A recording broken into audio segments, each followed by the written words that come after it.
Okay, so I'm going to talk about some business parameters here. So one of the most interesting thing, I talked about this in the ESG and UNSDG is how ESG is evaluated by certain institutes or certain regulatory boards such as the SNP. So SNP stands for Standard and Poor. So it's analytics, or you say it's a company that specializes in analytics, business analytics. So there is something called SNP 500 and sometimes 20 or something like that. Those are some index parameters that are utilized.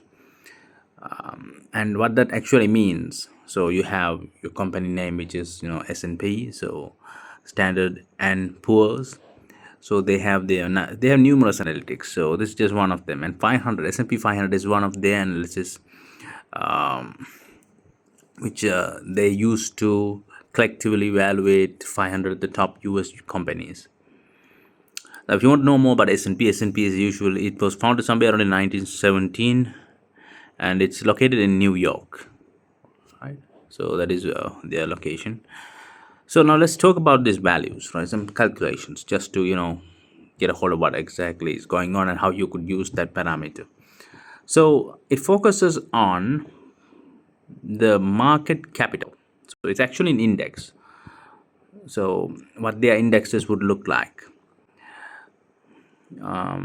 Let's say, so now you have 500 companies, or so let's say about 3 or 4 companies, for instance, and now you are going to do, you're going to find the index of this market capital.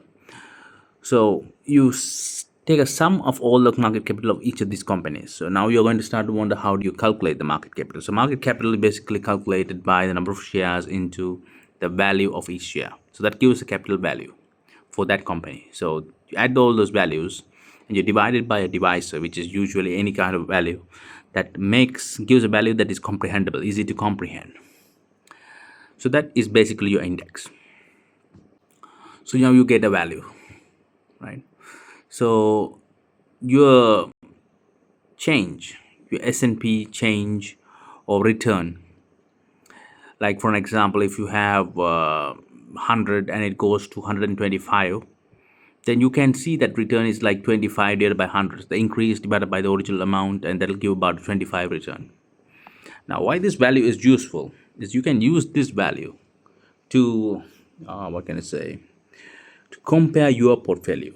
Now, you won't necessarily have the companies. You might not necessarily have the similar shares, or the companies may be in it, but let's say maybe you are in the US and you are also taking part in those top companies. So you have some shares. So you have a portfolio.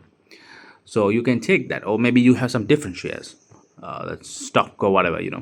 So you might have a different capital that runs over different portfolio, different stocks. If you add that and you do a similar calculation, you can now compare that to the S&P, like I told you about the 25% value that's increased. So you can see whether your portfolio is increasing the same, and now now you are comparing the top companies to your portfolio. Now they're not necessarily that, what you have is not necessarily the top, but they provide an indicator, right, to how yours is performing in contrast to theirs. So that is one of the ways you can use one of the indices. So know about S&P, about they were founded in 1917 by Macro, I believe. Macro was the founder. So located in New York, so they have some values. So they evaluate the total market capital. So I just showed just how one index works and how you can compare your portfolio to that. So some interesting mathematics there, right? So it's just a way how you can analytics. There's probably more complex calculations which I might look into. So we'll see that.